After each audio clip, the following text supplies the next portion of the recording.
నమస్కారం metro news కి స్వాగతం. ముందుగా ముఖ్యాంశాలు. మోతీలాల్ నగర వాసుల కష్టాలు తీర్చేందుకు కృషి చేస్తాం. బాధితులకు ఆర్థిక సాయం అందించిన ఎమ్మెల్యే నసీర్ అహ్మద్.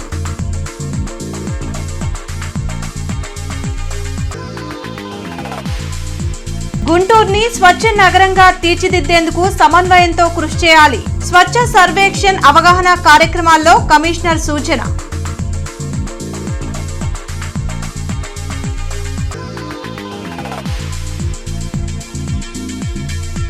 శివనాగరాజు కాలనీలో పోలీసుల కార్డన్ సర్చ్. పత్రాలు లేని 43 వాహనాలు సీజ్.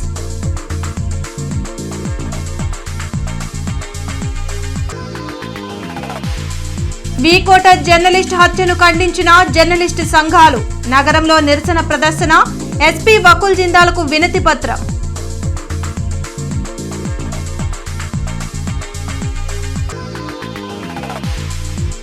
నగరంలో పర్యటించిన కమిషనర్ మయూర్ అశోక్. పెండింగ్ లో ఉన్న రోడ్ల విస్తరణ పనులు వేగవంతం చేయాలని ఆదేశం.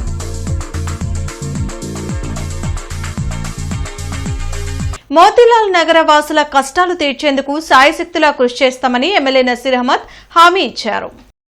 పొన్నూరు రోడ్లోని టీడీపీ కార్యాలయంలో మోతీలాల్ నగర్లో ఇల్లు కోల్పోయిన బాధితులకు ఎమ్మెల్యే నసీర్ అహ్మద్ 5,000 ఆర్థిక సాయం చేశారు. ఈ సందర్భంగా ఆయన మాట్లాడుతూ 3 వంతెనల బ్రిడ్జిని 4 వంతెనలుగా చేసి మురుగునీరు బయటకు పంపేందుకు రైల్వే అధికారులు కాల్వ నిర్మాణం చేపట్టారని అన్నారు. దానిలో భాగంగా గత 60 సంవత్సరాలుగా మోతీలాల్ నగర్లో నివాసం ఉంటున్న 106 గృహాలను ఖాళీ చేయించారని తెలిపారు. అందుకే వారికి ఇబ్బంది కలగకుండా చౌడవరంలోని టిట్కో ఇళ్లను తాత్కాలిక నివాసంగా కేటాయించామన్నారు.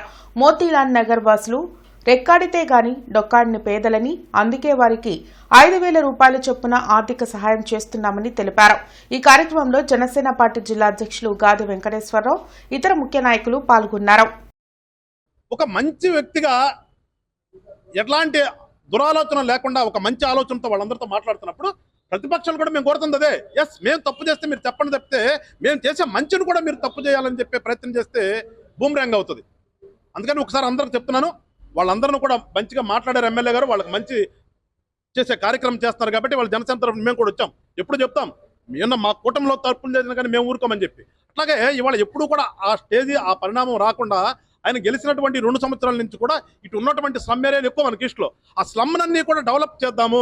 నా నియోజకవర్గంలో స్లమ్ లేకుండా ఉండాలి. ఈ మధ్యన కూడా అన్నాడు, మేమేదో వస్తాము రోడ్ల మీద కూర్చుంటామంటే చట్టం పని చట్టం చేస్తుంది, మా పని మేము చేస్తాం, కానీ అల్టిమేట్గా మేము ప్రజలకు మంచి చేస్తాం. అది ఒకసారి గుర్తుపెట్టుకుని దానికి అనుగుణంగా మెలగాలని చెప్పి ప్రతిపక్షాలతో కూడా చెప్తూ మరొకసారి ఒక మంచి కార్యక్రమంలో వీళ్ళందరూ కూడా రెక్కాడితే డొక్కాడినటువంటి కుటుంబాలు రోజు 200-150 రూపాయలు ఆటోలకు పెట్టుకోలేము, అక్కడికి వెళ్ళలేము అని చెప్పి వాళ్ళు కూడా చెప్పడంతో ఈరోజు మోతీలాల్ నగర్లోని ఇల్లు ఖాళీ చేసిన తర్వాత ఆ ప్రాంతంలోనే వాళ్ళందరూ కూడా అద్దె ఇళ్లలో ఉంటున్నటువంటి పరిస్థితులు. తప్పకుండా ఆ ప్రాంతంలో ఉన్నటువంటి ప్రతి ఒక్క కుటుంబ బాధ్యత కూడా తీసుకొని ఈ ప్రాంతానికి శాసనసభ్యుడిగా ప్రతి ఒక్క కుటుంబానికి కూడా వాళ్ళకు కావాల్సినటువంటి విధంగా ఎక్కడైతే ఇప్పుడు కోండ్రపాడులో వాళ్ళకి ఇచ్చినటువంటి స్థలాల్లో ఇల్లు కట్టించేటువంటి కార్యక్రమం కానీ, లేకపోతే తిరిగి ఎక్కడైనా వాళ్ళకి అవకాశం ఉన్న చోట స్థలాలు ఇప్పించేటువంటి కార్యక్రమంగా తప్పకుండా మా ప్రభుత్వం తరపున కూటమి తరపున తీసుకుంటామని చెప్పి తెలియజేస్తూ ప్రతి ఒక్క కుటుంబం నగరాన్ని స్వచ్ఛ నగరంగా తీర్చిదిద్దేందుకు నగరపాలక సంస్థ అన్ని విభాగాల అధికారులు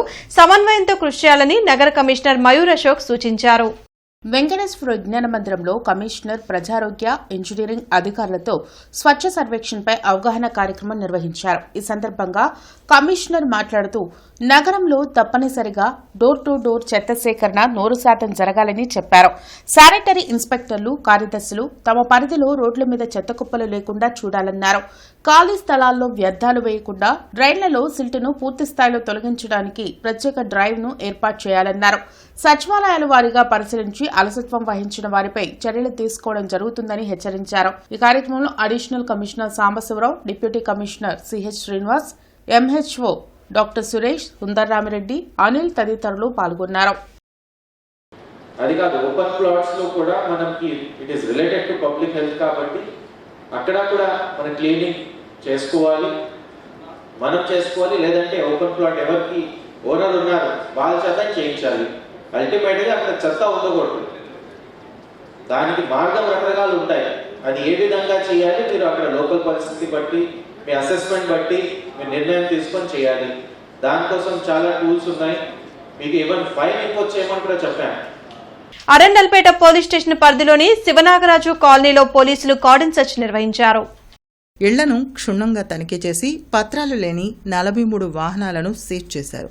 గంజాయి అక్రమ రవాణా వినియోగంపై ప్రజలకు అవగాహన కల్పించారు. డీఎస్పీతో పాటు ఇతర పోలీసు అధికారులు ఈ కార్డన్ సెర్చ్లో పాల్గొన్నారు.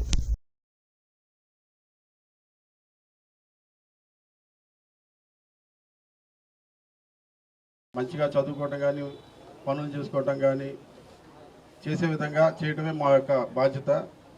అదేవిధంగా అమ్మేవాళ్ళు కానీ దాన్ని సరఫరా చేసేవాళ్ళు కానీ ఎవరైనా ఉంటే మాత్రం వాళ్ళ పట్ల పోలీస్ డిపార్ట్మెంట్ చాలా కఠినంగా వ్యవహరిస్తుంది. ఎవరైనా అటువంటి వాళ్ళు కానీ ఉంటే ఒకసారి గుర్తించండి. కనీసం మీరు కమర్షియల్ క్వాంటిటీలో కానీ దొరికితే 20 సంవత్సరాల వరకు జైలు శిక్ష, మిమ్మల్ని కానీ రిమాండ్ పెడితే 6 నెలల వరకు బెయిల్ కూడా రాదు. ఇంకా పిట్ అండ్ డిపిఎస్ యాక్ట్ వాళ్ళ మీద ఇంప్లిమెంట్ చేసి సంవత్సరం వరకు డిటైన్ చేసే పవర్స్ కూడా పోలీసులకు ఉన్నాయి. ఎందుకంటే నేను చెప్పేది కూడా ఒక్కసారి కనుక దీనికి కనుక అలవాటు పడితే కంటిన్యూగా ఆ టైంకి మళ్ళీ వాడికి డగ్ అనేది కావాలా. అది రాకపోతే వాడి మెంటాలిటీ డిఫరెంట్గా మారుతూ ఉంటుంది. ఇందాక సేగా చెప్పినట్టుగా ముందు ఇనీషియల్గా ఏమైంది, అమ్మ నాన్న బత్తలాడితో కొంచెం డబ్బులు తీసుకుని వెళ్ళిపోతాడు. సబ్జెక్ట్ కొద్ది రోజుల తర్వాత డబ్బులు అందవు. ఇంట్లో ఏ వస్తువు వస్తువులు అమ్ముతాడు, బంగారం కావచ్చు, లేకపోతే చివరికి బంగారం అందగా లేకపోయినా కూడా ఇంట్లో వంట సామాన్లు అమ్మే సందర్భాలు ఉన్నాయి, గ్యాస్లు అమ్మే సందర్భాలు చాలా ఉన్నాయి. అవి అమ్ముతారు. సబ్సిక్వెంట్గా అప్పుడు కూడా దొరకనప్పుడు ఇంకేం చేస్తాడు, ఫర్దర్గా ఇంట్లో వాళ్ళ మీద రివర్స్ అవుతాడు. ఈవెన్ వాళ్ళకి తల్లి తండ్రి అనేవి చూడరు. ఆ టైంలో అన్న తమ్ముడు ఏమి చూడరు. ఆ యొక్క ఇంటాక్సికేషన్ ఉన్న తర్వాత అవన్నీ మర్చిపోతారు. వాడికి కావాల్సింది ఒకటే వస్తుంది టార్గెట్, నేను ఈ టైంకి గంజా తీసుకోవాలా, అది లేకపోతే నేను సర్వైవ్ కాలేను అంటే వాడికి ఏమవుతుందంటే ఆ టైం కూడా వన్స్ అలవాటు పడిన తర్వాత బ్రెయిన్లో ఉన్న నర్వ్స్ అన్ని కూడా అది కావాలని కోరుకుంటూ ఉంటుంది. అరండల్పేటలోని జిల్లా గ్రంథాలయంలో వేసవి విజ్ఞాన శిక్షణ తరగతులు ప్రారంభమయ్యాయి. జూన్ 6 వరకు జరిగే ఈ సమ్మర్ క్యాంప్ ని రాష్ట్ర గ్రంథాలయ సంస్థ చైర్మన్ గోనుగుంట్ల కోటేశ్వరరావు, జిల్లా గ్రంథాలయ సంస్థ చైర్మన్ వందనాదేవి ఇతర సభ్యులతో కలిసి ప్రారంభించారు. సమ్మర్ హాలిడేస్ లో పిల్లలకి విజ్ఞానం పెంపొందించేందుకు తల్లిదండ్రులు ప్రత్యేక శ్రద్ధ తీసుకోవాలని రాష్ట్ర గ్రంథాలయ సంస్థ చైర్మన్ కోటేశ్వరరావు అన్నారు. అరండల్పేటలోని జిల్లా గ్రంథాలయంలో ఏర్పాటు చేసిన వేసవి విజ్ఞాన శిక్షణ తరగతులను ఆయన ప్రారంభించారు. Drawing, chess, painting, paper craft, book reading, story telling తదితర అంశాల్లో శిక్షణ ఇవ్వనున్నారు. మొబైల్కు బానిసలై పిల్లలు అనేక రోగాల బారిన పడుతున్నారని, మంచి అలవాట్ల ద్వారా వాళ్ళల్లో విజ్ఞానాన్ని పెంపొందించవచ్చని కోటేశ్వరరావు, వందనాదేవి తెలిపారు. ఉమ్మడి గుంటూరు జిల్లాలోని అన్ని ప్రభుత్వ లైబ్రరీల్లో ఈ శిక్షణ తరగతులు నిర్వహిస్తున్నట్లు తెలిపారు. ఈ సందర్భంగా సెల్ ఫోన్ వద్దు, పుస్తక పఠనం ముద్దు అంటూ ర్యాలీ చేశారు. ఈ యొక్క గ్రంథాలయంలో మీకు పఠన కార్యక్రమం ఉంది. అంటే పుస్తకాలు చదివించడం, అదేవిధంగా కథావేచనం, వ్యక్తిత్వ వికాసం, కమ్యూనికేషన్ స్కిల్లు, కంప్యూటర్ ప్రాథమిక శిక్షణ, చిత్రలేఖనం, హస్తకళలు, యోగా మరియు ధ్యానం, చెస్, క్యారమ్స్, వ్యాసరచన పోటీలు, అదేవిధంగా క్విజ్ పోటీలు, సైన్స్ ప్రయోగాలు, గణితాలు, పర్యావరణ అవగాహన, ఆరోగ్యం అటు పరిశుభ్రత శిక్షణ, సాంస్కృతిక కార్యక్రమాలు, సామాజిక సేవా కార్యక్రమాలు, కార్టూన్స్, సింపుల్ చిప్స్ ద్వారా డ్రాయింగ్స్, ఈ విధమైనటువంటి అన్నింటినీ స్వర్ణాంధ్ర 2047 విజన్ ప్లాన్ లో భాగంగా నియోజకవర్గ స్థాయి review meeting MLA Burla Ramanjaneyulu ఆధ్వర్యంలో జెడ్పీలో జరిగింది. జిల్లా పరిషత్ సమావేశ మందిరంలో జరిగిన రివ్యూ మీటింగ్లో ప్రతిపాడు నియోజకవర్గంలోని అన్ని గ్రామాల స్పెషల్ అధికారులు పాల్గొన్నారు. ఈ సందర్భంగా ఎమ్మెల్యే రామాంజనేయులు మాట్లాడుతూ వేసవి కాలంలో కరెంట్, మంచినీరు, శానిటేషన్, మౌలిక వస్తువుల అమలు విషయంలో స్పెషల్ ఆఫీసులతో చర్చించడం జరిగిందని తెలిపారు. P4 అమలుపై ప్రత్యేక దృష్టి సారించామన్నారు. సూర్యఘర్ అనేది చక్కటి పథకం, దానిపై ప్రజలకు అవగాహన కల్పించేందుకు విద్యుత్ అధికారులతో బహిరంగ సభ నిర్వహిస్తామన్నారు. ఈ స్కీమ్ యొక్క ఇంపార్టెన్స్ని తెలియజేయడం అనేటువంటి జరుగుతుంది. తర్వాత ప్రభుత్వం దీని మీద ఎంత ఖర్చు పెడుతుంది, దీనివల్ల ఎంత ప్రయోజనం ఉంటుంది, ప్రతి ఇంటికి ఎలా ప్రయోజనం ఉంటుందన్న వివరాలు కూడా చెప్పాల్సి ఉంటుంది. ఎందుకంటే ఇప్పుడు ఎస్సీలు ఎస్టీలకైతే ఒక ఎస్ఎఫ్టీకి ₹1 రెంట్ ఇవ్వడం అనేది జరుగుతుంది. వాళ్ళు రూప్ టాప్ మీద పెట్టేది అంటే దాదాపు మినిమం ₹250 ప్రతి నెల వాళ్ళకి కరెంటు ఫ్రీగా రావడంతో పాటు ₹250 వాళ్ళకి సేవింగ్ వస్తుంది. కాబట్టి ఇది కూడా మరి 25 సంవత్సరాలు అంటే దాదాపు లక్షల్లో వస్తుంది. ఇవన్నిటిని కూడా తెలియజేయాల్సిన అవసరం ఉంది. తర్వాత వాళ్ళలో ఉన్నటువంటి కొన్ని వర్షాకాలంలో ఏమైనా ఇబ్బంది, ఆ వర్షాకాలంలోకి దీనికి సంబంధం ఉండదు. ఇది గ్రిడ్కి వెళ్తుంది. గ్రిడ్ నుంచి మామూలుగా కరెంట్ రావాల్సినటువంటి సందర్భంలో కరెంట్ వస్తుంది. కాబట్టి దానికి దీనికి సంబంధం లేదు. వాటన్నిటిని కూడా వివరించి దీన్ని ప్రజల్లోకి తీసుకెళ్తాం. అట్లాగే ఇది ఇండివిజువల్గా ఉండేటటువంటి బెనిఫిట్ స్కీమ్ కాబట్టి ఒకవేళ ఏదైనా పంచాయతీలకు కానీ గ్రామాల్లో ఉండేటటువంటి ఆఫీసులకు సంబంధించి ఓపెన్ ప్లేసుల్లో పెట్టి దానికి ఏమైనా ఇవ్వడానికి అవకాశాలను కూడా పరిశీలన చేస్తాం. జర్నలిస్టులపై జరిగే దాడుల్ని కూటమి ప్రభుత్వం తీవ్రంగా పరిగణిస్తుందని ఎమ్మెల్యే బూర్ల రామాంజనేయులు తెలిపారు. వీకోటలో జర్నలిస్టు జగన్మోహన్ రెడ్డి హత్య జరగటాన్ని ఆంధ్రప్రదేశ్ వర్కింగ్ జర్నలిస్ట్ యూనియన్ నేతలు తీవ్రంగా ఖండించారు. నగరంపాలెం అమరవీరుల స్తూపం వద్ద నుంచి ఎస్పీ కార్యాలయం వరకు నిరసన ర్యాలీ నిర్వహించారు. ఈ నిరసన ర్యాలీలో ఎమ్మెల్యే బూర్ల రామాంజనేయులు, కనపతి శ్రీనివాసరావు, రావిపాటి సాయి, ఆళ్లహరి, కాంగ్రెస్ పార్టీ జిల్లా అధ్యక్షులు సుధీర్ బాబు, కరీం తదితరులు పాల్గొన్నారు. ఈ సందర్భంగా ఎమ్మెల్యే మాట్లాడుతూ నిరంతరం ప్రజా సమస్యలపై పోరాటం చేస్తున్న జర్నలిస్టును హత్య చేయడం దారుణమన్నారు. ఇటువంటి ఘటనలను ముఖ్యమంత్రి చంద్రబాబు నాయుడు ఉపేక్షించరని అన్నారు. మృతి చెందిన జర్నలిస్ట్ జగన్మోహన్ రెడ్డి కుటుంబానికి పార్టీ అండగా ఉంటుందని హామీ ఇచ్చారు. జర్నలిస్టులపై జరుగుతున్న దాడులను అరికట్టాలంటే ప్రత్యేక రక్షణ చట్టం రావాల్సిన అవసరం ఉందని జిల్లా అధ్యక్షులు ఎస్ఎన్ మీరా తెలిపారు. అనంతరం జర్నలిస్టును హత్య చేసిన నిందితులను శిక్షించాలని ఎస్పీ వకుల్ జిందాల్కు వినతి పత్రం అందజేశారు. ఈ కార్యక్రమంలో పలువురు దళిత ప్రజా సంఘాల నాయకులు, జర్నలిస్టులు పాల్గొన్నారు. ప్రజాస్వామ్యబద్ధంగా చేయాల్సినటువంటి కార్యక్రమాలు వదిలేసి హింసాత్మకమైనటువంటి ధోరణి ఎవరికి పనికిరాదు. ఈరోజు జగన్మోహన్ రెడ్డి హత్య అనేటువంటిది చాలా శోచనీయం. ఎందుకంటే అక్కడ శ్రీగంధంకు సంబంధించినటువంటి వార్తలు రాసినందుకు అక్కడ వాళ్ళు ప్రేరేపించబడి ఆయన హత్య చేయడం అనేటువంటిది మంచిది కాదు. ఎప్పుడైనా కూడా ప్రజాస్వామ్యబద్ధంగా ఏదైనా ఉన్నప్పుడు చర్చల ద్వారా కానీ లేదా కౌంటర్ల ద్వారా కానీ జరపాలి, కానీ హత్యా రాజకీయాలు అనేటువంటిది కాదు. ఇది తెలుగుదేశం పార్టీ ఎప్పుడు కూడా ఖండిస్తుంది. ఇవాళ మరి విలేకరులు ఈ దేశం మొత్తానికి కూడా మేలుకొలుపు అంటే ఎలా అంటే వాళ్ళు ప్రజల సమస్యలను బాధ్యతాయుతమైనటువంటి అధికార పక్షానికి ప్రతిపక్షానికి చారవేసి మేలుకొలిపే విలేకరుల్ని ఇష్టం లేని వార్తలు రాస్తే మరి గంజాయి స్మగ్లర్లు, హంతకులు మరి ఈ విధంగా హత్యలు చేస్తూ ఉంటే ఏ ప్రభుత్వం అయినా కూడా రక్షణ కల్పించాల్సిన బాధ్యత ప్రభుత్వాల మీద ఉంది. దీని మీద ఒక చట్టం తేవాలి. అందరికీ రక్షణ కల్పిస్తున్నట్టే విలేకరులకు కూడా రక్షణ చట్టం కావాలి.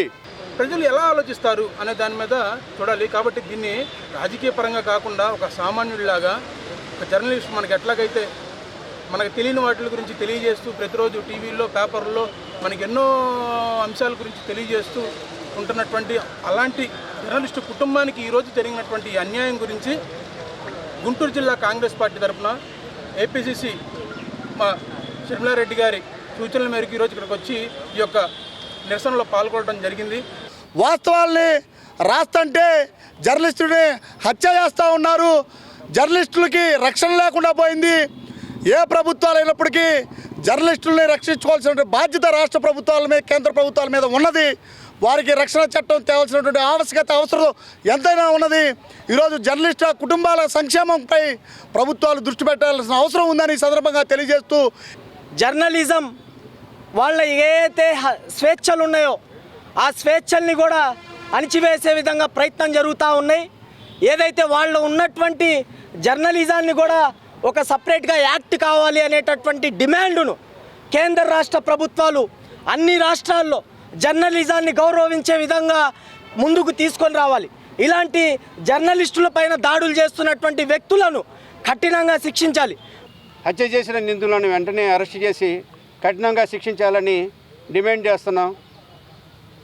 జర్నలిస్టుల రక్షణ చట్టం కోసం కేంద్ర రాష్ట్ర ప్రభుత్వాలు ఇప్పుడైనా చొరవ చూపించి జర్నలిస్టులకు రక్షణ కల్పించాలని ఈ సందర్భంగా కోరుతున్నాం. నిందితులను వెంటనే శిక్ష పడే విధంగా ప్రభుత్వం చర్యలు తీసుకుంటేనే ఇలాంటి ఘటనలు మరలా పునరావృతం కాకుండా ఉంటాయి కనుక ప్రభుత్వం చొరవ తీసుకొని వెంటనే వారిని శిక్షించాలి.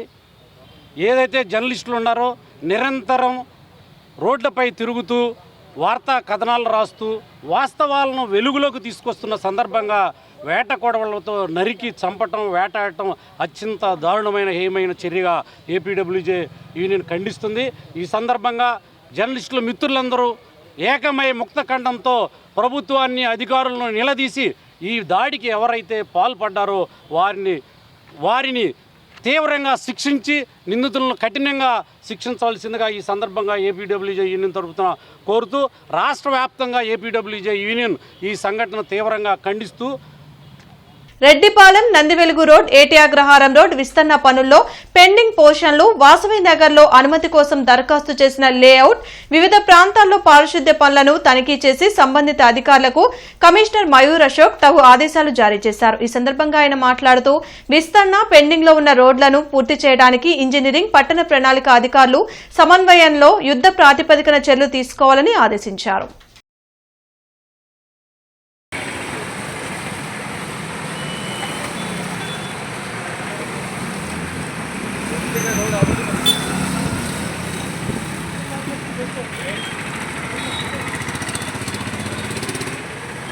వాహనదారులకు ఎండ నుండి రక్షణ కల్పించేందుకు ట్రాఫిక్ సిగ్నల్స్ వద్ద నగరపాలక సంస్థ అధికారులు గ్రీన్ మ్యాట్స్ ఏర్పాటు చేశారు. నగరంలో నిత్యం ప్రయాణం చేస్తున్న వాహనదారులకు ట్రాఫిక్ సిగ్నల్స్ వద్ద వేచి చూసే సమయంలో వడదెబ్బ తగిలే అవకాశం ఉంది. అందుకే కార్పొరేషన్ అధికారులు Himani centre signals, Hindu college వద్ద సిగ్నల్స్, మదర్ తెరిసా సర్కిల్ వద్ద, ఎన్టీఆర్ స్టేడియం వద్ద ఉన్న సిగ్నల్స్ వద్ద గ్రీన్ మ్యాట్లు వేసి ఎండ నుంచి వాహనదారులకు రక్షణ కల్పించే కార్యక్రమం చేపట్టారు. అయితే ప్రతి సిగ్నల్ దగ్గర ఎండ నుంచి వాహనదారులను కాపాడేందుకు చలవ పందిర్లు వేస్తే బాగుంటుందని ప్రజలు అభిప్రాయం వ్యక్తం చేస్తున్నారు. అన్ని చోట్ల అటువైపు కూడా కడితే బాగుంటుంది. అటువైపు కూడా, ఎందుకంటే ఇటువైపు లెక్క కాకుండా అటు నుంచి శంకర్ విలాస్ అటువైపు ఉంది కదా, అటువైపు చాలా బాగుంది, మంచిది. కొద్దిగైనా రిలాక్స్, మంచి చాలా చాలా మంచి ప్రయోగం అండి ఇది. తగలకుండా ఉంటుంది, నిలబడతాక సిగ్నల్ వెళ్ళిందా బాగుంటుంది. ఎండలో నిలబడాలిగా, నిలబడకుండా ఇప్పుడు సేఫ్టీగా ఉంది, కొద్దిగా నీడగా ఉన్నట్టుంది.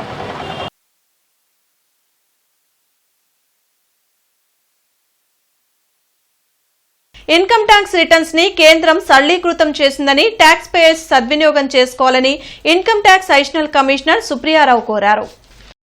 ఇన్కమ్ ట్యాక్స్ డిపార్ట్మెంట్ ఆధ్వర్యంలో ప్రారంభ్ 2026పై గుంటూరులో అవగాహన కార్యక్రమం నిర్వహించారు.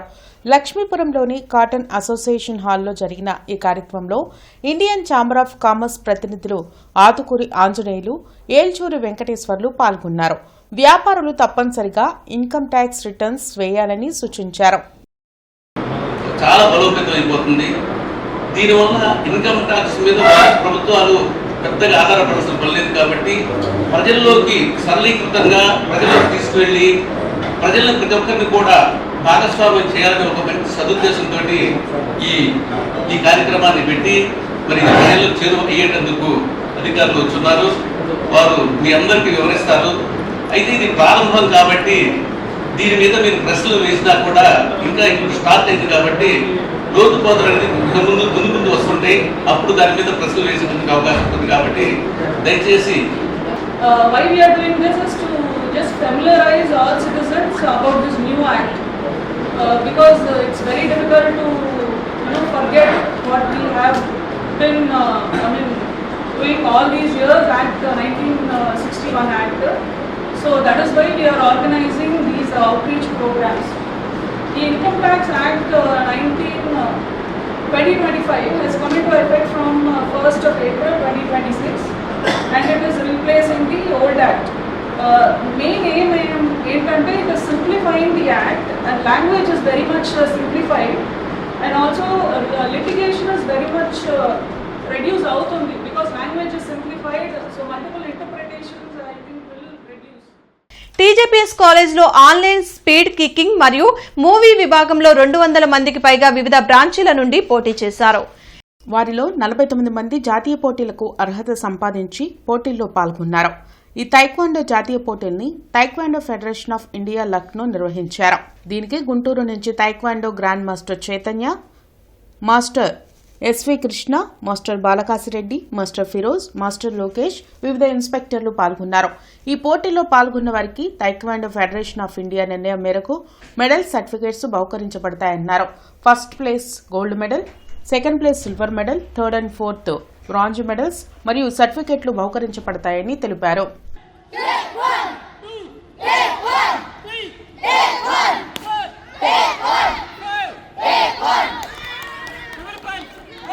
ప్రస్తుత ఆర్థిక సంవత్సరానికి సంబంధించిన ఆస్తి పన్నుని ముందస్తుగా చెల్లించి పన్నుపై 5%, బకాయిల వడ్డీపై 50% రాయితీ పొందేందుకు 2 రోజులే గడువుందని నగర ప్రజలు సద్వినియోగం చేసుకోవాలని కమిషనర్ మయూర్ అశోక్ తెలిపారు.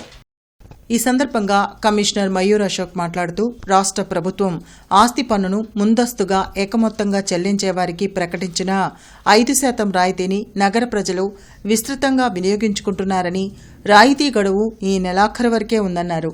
ఆస్తి పన్ను, ఖాళీ స్థలాల పన్ను బకాయిలను ఒకేసారి ఏకమొత్తంగా చెల్లిస్తే వారికి వడ్డీపై 50% రాయితీని కూడా ఈ నెలాఖరులోపు చెల్లించి పొందవచ్చని తెలిపారు. నగరంలో ఆస్తి, ఖాళీ స్థల పన్నుదారులు ఈ అవకాశాన్ని సద్వినియోగపరచుకొని ఈ నెలాఖరులోపు ఆస్తి పన్ను చెల్లించి రాయితీ పొందాలని కోరారు. పన్ను చెల్లింపుదారులకు వీలుగా పన్ను సేకరణ క్యాష్ కౌంటర్లు ఉదయం 7 గంటల నుండి రాత్రి 9 గంటల వరకు అందుబాటులో ఉండేలా చర్యలు తీసుకుంటున్నామన్నారు. ఈ రోజు ప్రభుత్వ ప్రాంతీయ గ్రంథాలయం గుంటూరు నందు వేసవి శిక్షణ తరగతులు ఘనంగా ప్రారంభించారు. ఈ కార్యక్రమం జూన్ 6 వరకు క్రమం తప్పకుండా నిర్వహించడం జరుగుతుందని తెలిపారు. ఈ కార్యక్రమంలో గ్రంథాలయ అధికారి వెన్నేటి సూర్యనారాయణమూర్తి, కయ్యూం, సుధాకర్, నాగేశ్వరరావు తదితరులు పాల్గొన్నారు.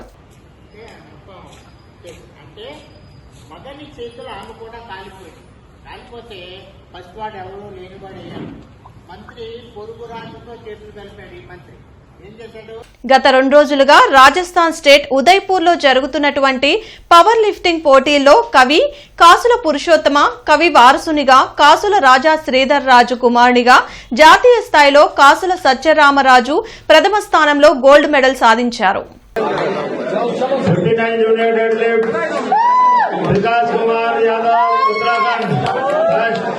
లాడ్జ్ సెంటర్లో ఉన్న డాక్టర్ బాబాసాహెబ్ అంబేద్కర్ విగ్రహం వద్ద మేడే కరపత్రాలను ఆవిష్కరించారు.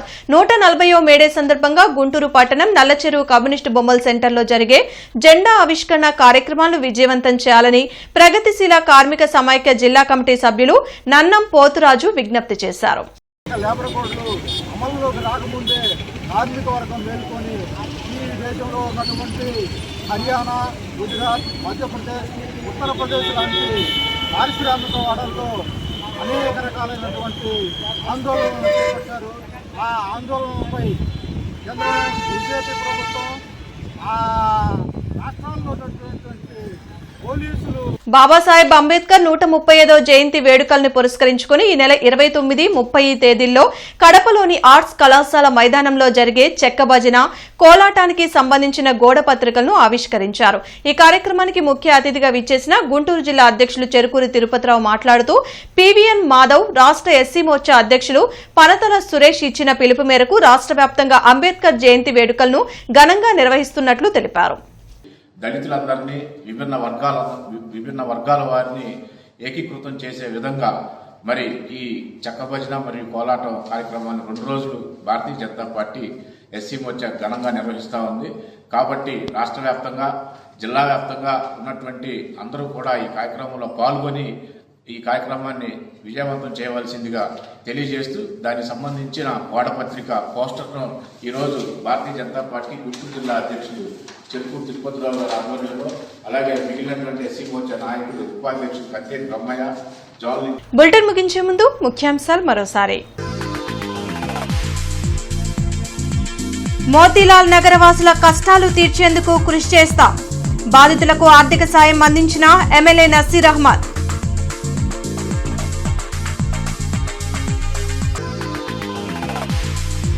గుంటూరుని స్వచ్ఛ నగరంగా తీర్చిదిద్దేందుకు సమన్వయంతో కృషి చేయాలి. స్వచ్ఛ సర్వేక్షణ్ అవగాహన కార్యక్రమాల్లో కమిషనర్ సూచన.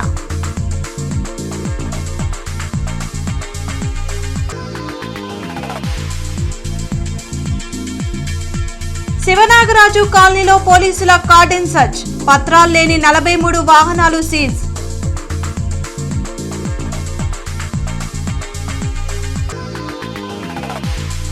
వీకోట జర్నలిస్ట్ హత్యను ఖండించిన జర్నలిస్ట్ సంఘాలు. నగరంలో నిరసన ప్రదర్శన. ఎస్పీ వకుల్ జిందాల్కు వినతి పత్రం.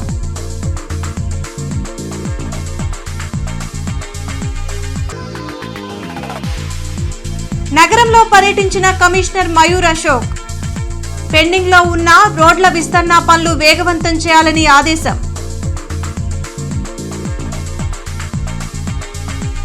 ఈ వార్తలు ఇంతటితో సమాప్తం. నమస్కారం.